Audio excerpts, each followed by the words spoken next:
Hello friends, मैं हूं doctor रोशनी Verma, MD Ayurveda एवं योग। आज हम एक ऐसे टॉपिक के बारे में बात करने वाले हैं जो कि हम में से कई लोगों की लाइफ का और भोजन का एक बहुत ही इम्पॉर्टेंट पार्ट है।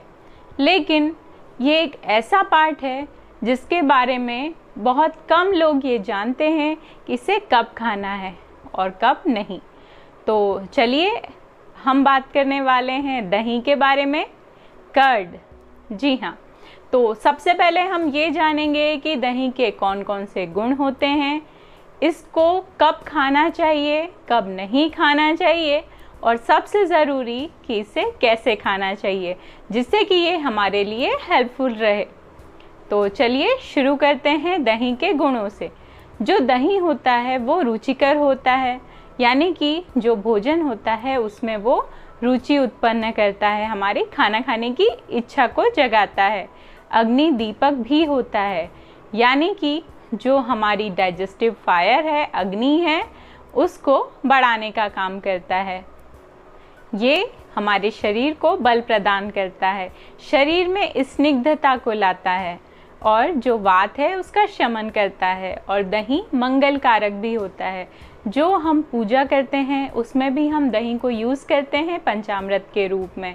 तो इस तरह से कई सारे गुण होते हैं। और जिन लोगों को वेट गेन करना है, जो बहुत दुबले पतले हैं, उनके लिए भी दही हेल्पफुल होता है क्योंकि ये वेट गेन करने में भी मदद करता है। इसके अलावा कुछ डिसीज़ेस होती हैं जिनमें भी दही का बहुत अच्छा रोल है, जैसे कि लूज़ मोशन में दही बहुत अच्छा काम करता है। इसके साथ ही जो अरुचि होती है, यानी खाना खाने की इच्छा ख़त्म हो जाती, उसमें ये बहुत अच्छा काम करता है। जो मलेरिया की कंडीशन होती है या ऐसे जो फीवर्स होते हैं जिनमें कि अनिश्चित रूप से जो है फीवर बढ़ता है फिर उतरता है, इस टाइप से जो चीज़ें होती हैं उनमें भी दही बहुत अच्छा काम करता है। सिर्फ ये याद रखना है कि दही को किसी भी कफज कंडीशन, यानी कि कफ दोष से उत्पन्न डिसीजेस या तो फिर रक्त पित्त, या जिन लोगों को नाक से खून निकलने लगता है, उन कंडीशंस में भी दही को यूज़ नहीं करना है।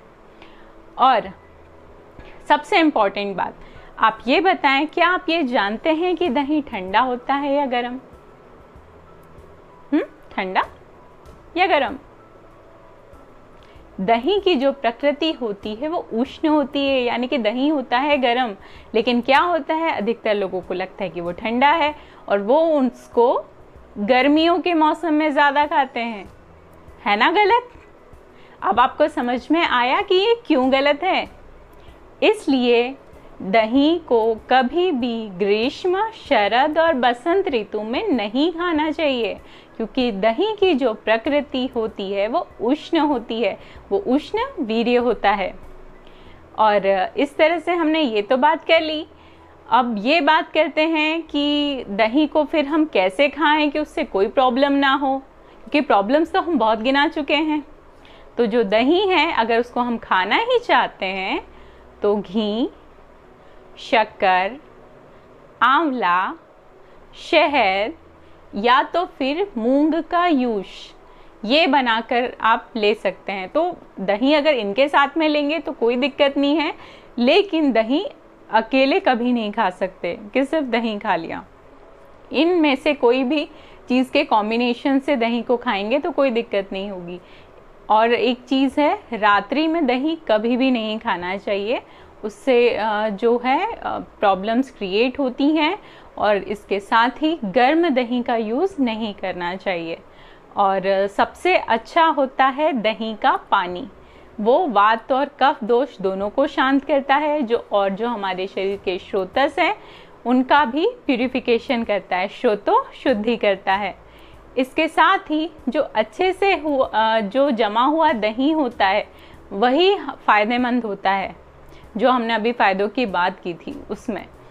और जो प्रॉपर जम नहीं पाता है दही, ऐसा दही जो होता है वो उसको मंदक कहा जाता है, और वो तीनों दोषों का प्रकोप करता है। और तीनों दोषों का प्रकोप यानी कि बहुत सारी डिसीजेस। तो चलिए, आज हमने दही के बारे में सब कुछ जान लिया है। आगे फिर ऐसे किसी ही इंटरेस्टिंग टॉपिक पर मिलते हैं। उम्मीद है आपको आज का वीडियो पसंद आया होगा। Please like, share and subscribe. Thank you.